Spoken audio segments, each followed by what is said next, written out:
कल प्रधानमंत्री जी ने पार्लियामेंट में 2 घंटे, शायद 2 घंटे 13 मिनट, 2 घंटे 13 मिनट भाषण किया। उसमें अंत में 2 मिनट उन्होंने मणिपुर की बात की।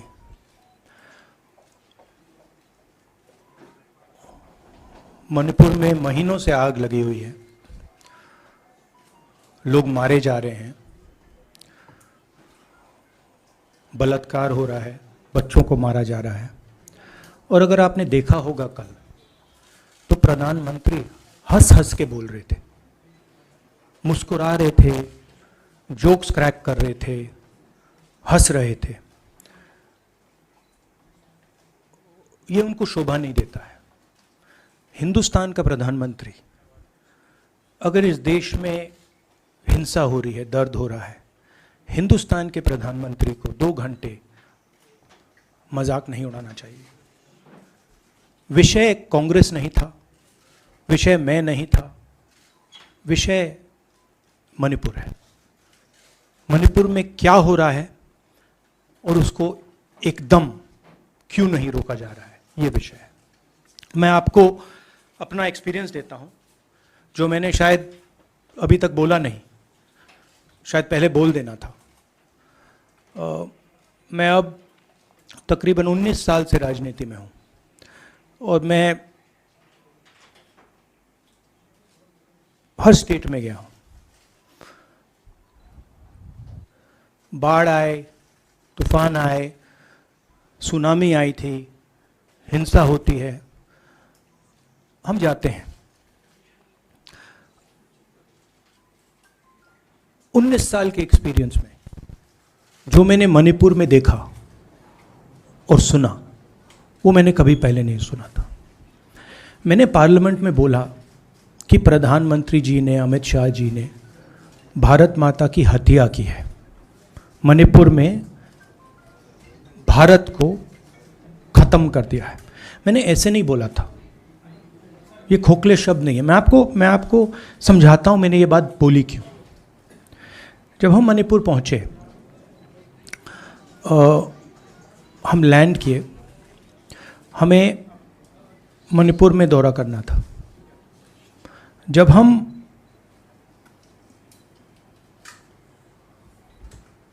मेटे एरिया में गए, हमें साफ कहा गया था कि अगर आपकी सिक्योरिटी डिटेल में कोई भी कुकी होगा, उसको आप यहां मत लाइए क्योंकि हम उसको मार देंगे। और जब हम कुकी के एरिया में गए, हमें कहा गया अगर कोई मेथे आपकी सिक्योरिटी डिटेल में होगा, उसको आप मत लाइए, उसको हम गोली मार देंगे। हम जब गए, हमें मेतेज को परे करना पड़ा, हमें कुकीज को परे करना पड़ा। मतलब एक स्टेट नहीं है, आज 2 स्टेट है। स्टेट की हत्या कर दी गई है और उसको चीर दिया गया है। इसलिए मैंने बोला हिंदुस्तान की हत्या मणिपुर में बीजेपी ने कर दी है। और जब मैंने कल प्रधानमंत्री को देखा हंसते हुए, मजाक उड़ाते हुए, मैं समझ नहीं पा रहा था कि हिंदुस्तान का प्रधानमंत्री इस प्रकार से कैसे बोल सकता है। प्रधानमंत्री को यह पता नहीं लग रहा है कि हमारे देश में क्या हो रहा है। छोड़िए, नहीं जाना चाहते हैं, उसके भी कारण है, शायद मैं बता नहीं सकता हूं आपको, उसके कारण है, मगर अगर जा नहीं सकते हैं तो मणिपुर के बारे में बोले तो।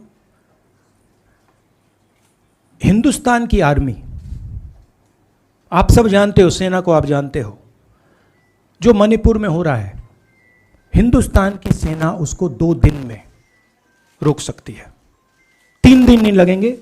अगर हिंदुस्तान की आर्मी को कहा गया कि यह तमाशा बंद करो, 2 दिन में यह तमाशा, ड्रामा बंद हो जाएगा। प्रधानमंत्री मणिपुर को जलाना चाहते हैं, आग बुझाना नहीं चाहते हैं। यह है सच्चाई। अब आप अपने सवाल पूछिए। Would you like me to say it in English? Huh?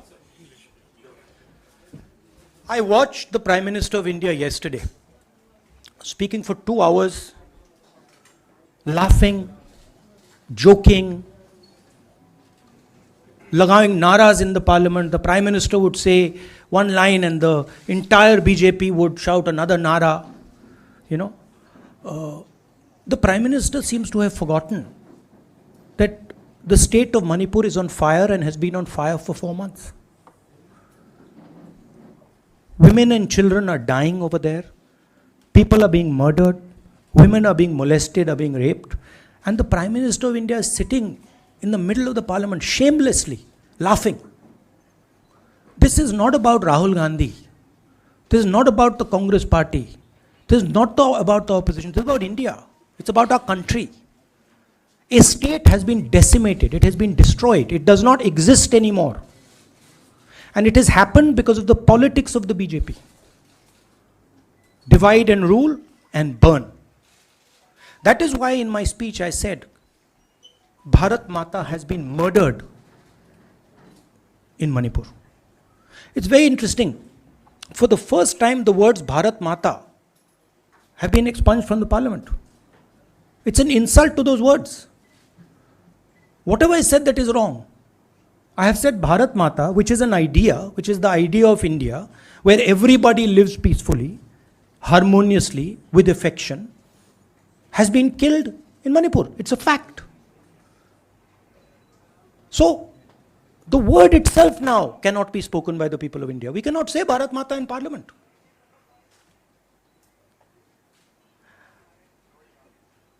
I want to tell you about my own personal experience of Manipur. I've spoken to you about, I spoke in parliament about the women I met, the pain I heard, but I want to tell you why I said India has been murdered in Manipur. And I said it because Manipur no longer exists as a state.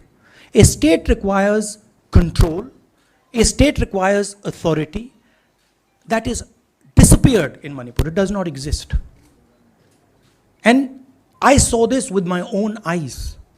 When we went to Manipur, when we went to the Meitei area, we were categorically told that please ensure, we want you to come, we love you, but please ensure that if there are any cookies in your security detail, they do not come into our area or we will shoot them.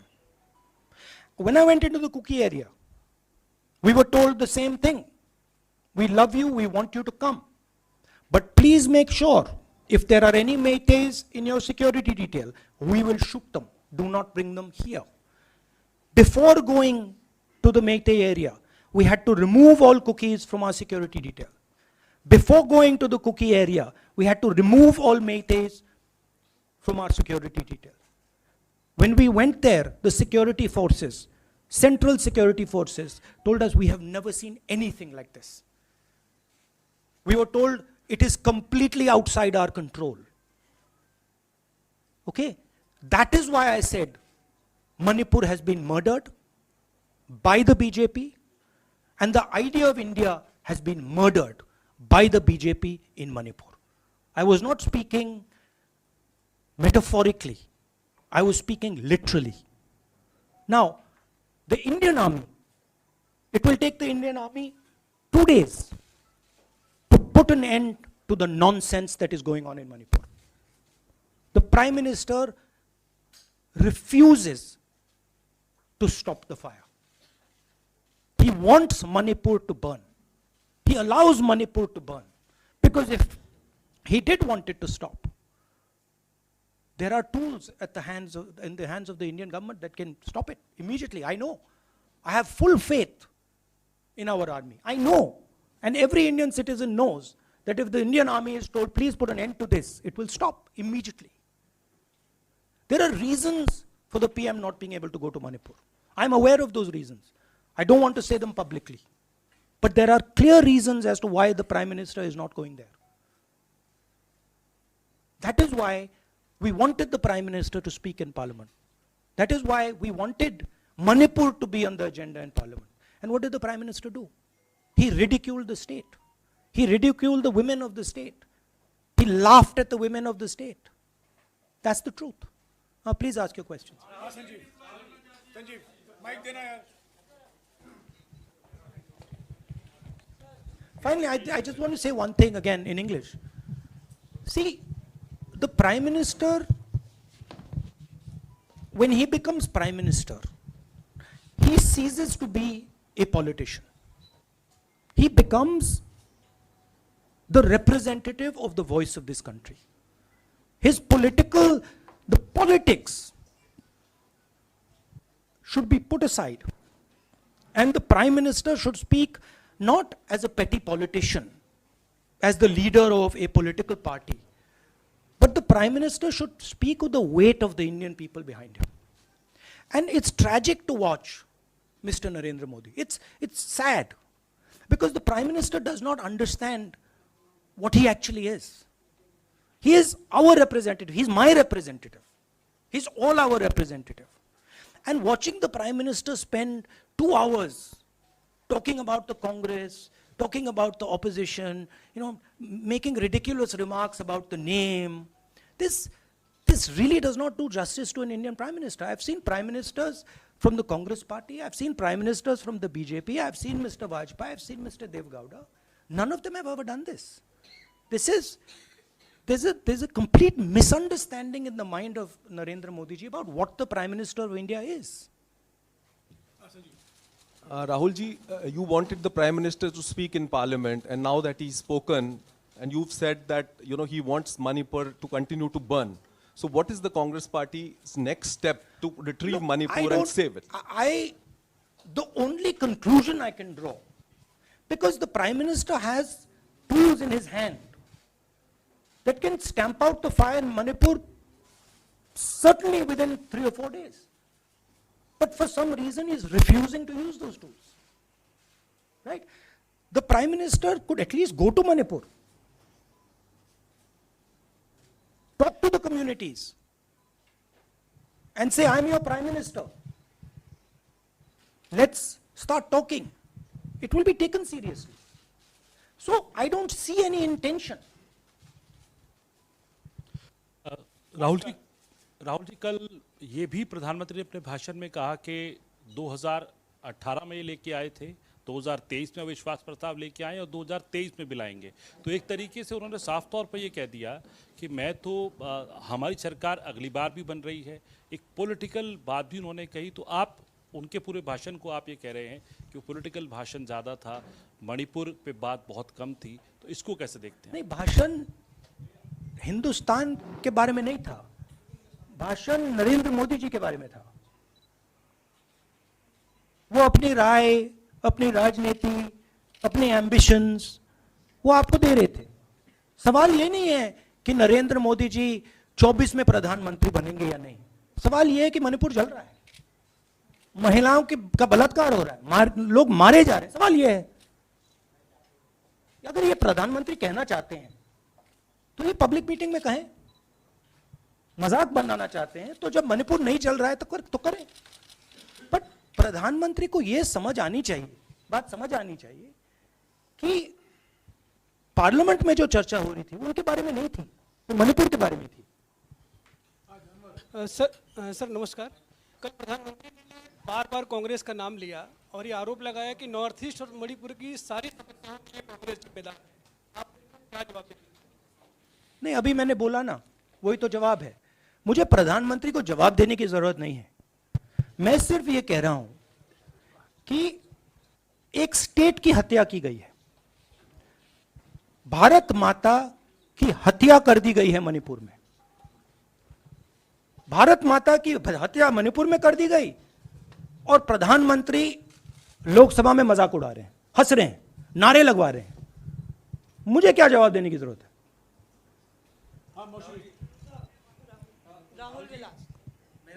एक minute मोहित, order से please. Mr. Gandhi, you waxed eloquent.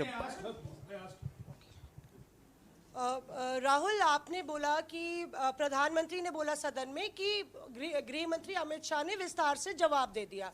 Amit Shah साहब ये कहते हैं कि मणिपुर के CM को हटाने की जरूरत इसलिए नहीं है क्योंकि उन्होंने हमारी पूरी बात सुनी और वो कभी भी कोई हमने डीजीपी चेंज किया, डीजीपी चेंज कर दिया, उन्होंने जो भी प्रशासनिक व्यवस्था हम चेंज करना चाहते थे, इसलिए मणिपुर सीएम को हटाने मणिपुर की सीएम, जब मैं मणिपुर गया, मणिपुर सीएम ने जो मणिपुर में हजारों वेपन्स जो लूटे गए, वो मणिपुर सीएम के नीचे ही हुआ। तो क्या अमित शाह चाहते थे कि ये हजारों वेपन्स लूटे जाएं?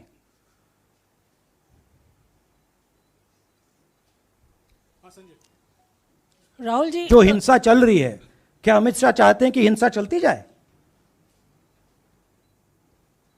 चीफ मिनिस्टर उसको रोक नहीं पा रहा है। अमित शाह जी कह रहे हैं कि भैया वो हमारी बात मान रहा है, तो क्या आप चाहते हैं कि मणिपुर चलता जाए? राहुल जी, एक संसद में एक नया ट्रेंड दिखाई दे रहा है कि कई सेशन से अपोजिशन के एमपीज या तो सस्पेंड हो रहे हैं या डिस्क्वालीफाई हो रहे हैं, या एक सेशन से ज़्यादा ये अपोजिशन के एमपीज का जो प्रिविलेज मोशन या प्रिविलेज रूल्स के तहत जो डिस्क्वालिफिकेशन हो रहा है या सस्पेंशन हो रहा है, इसका जो ट्रेंड बढ़ रहा है, इसको आप लोग कैसे एड्रेस करेंगे? आप देखिए, एमपीज को निकालें, वापस डालें, हमारा काम बदलता नहीं है। हमारा लक्ष्य जो मणिपुर में हो रहा है उसको रुकवाने का है। जो भी औजार हमारे हाथों में है उस हिंसा को रुकवाने के लिए उनका हम प्रयोग कर रहे हैं और करेंगे।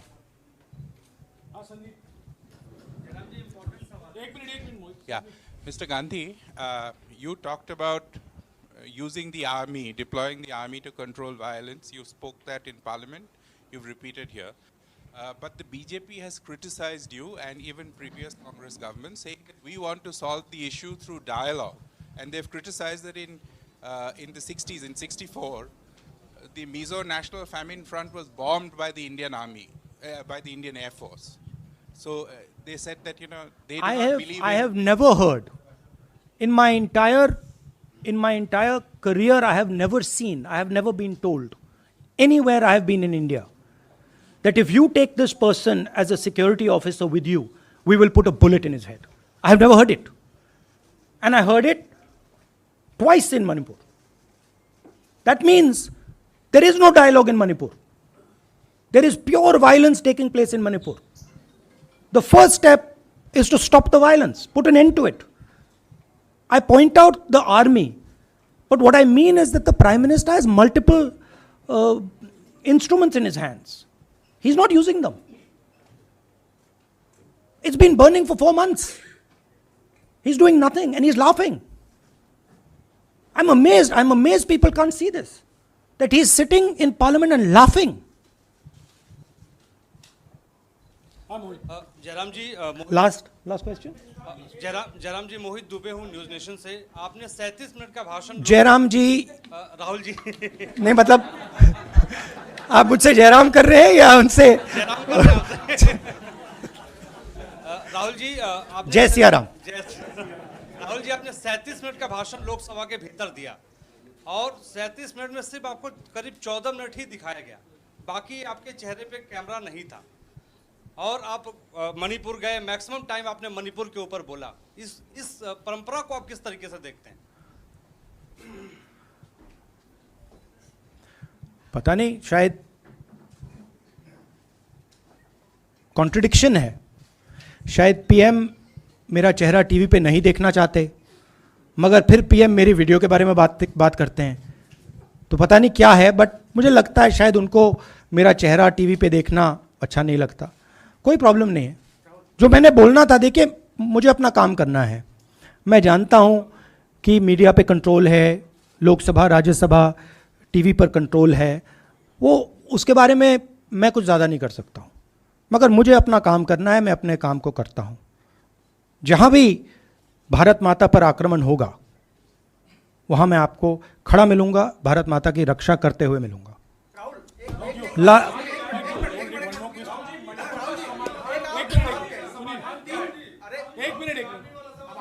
हाँ. Okay, last question, brother. The Supreme Court has already said what it has in terms of a constitutional breakdown, as well as now, you are asking for the army. Do you believe that Article 356 is the only way out? Or I'm not asking for anything. Please don't misunderstand. It is not my place to decide which tool the Prime Minister can use, which instrument he should use. I am pointing out that there are multiple instruments that the Prime Minister has at his disposal, and he is not using a single one. I'm pointing out that Manipur has been burning now for 4 months, and the Prime Minister is in a very good mood. He's sitting in Parliament, he's laughing, he's joking, his entire cabinet is in giggles. This to me seems completely insane. This has got to stop. India is burning in Manipur. The idea of India has been destroyed in Manipur. Let's rebuild it quickly. Thank you.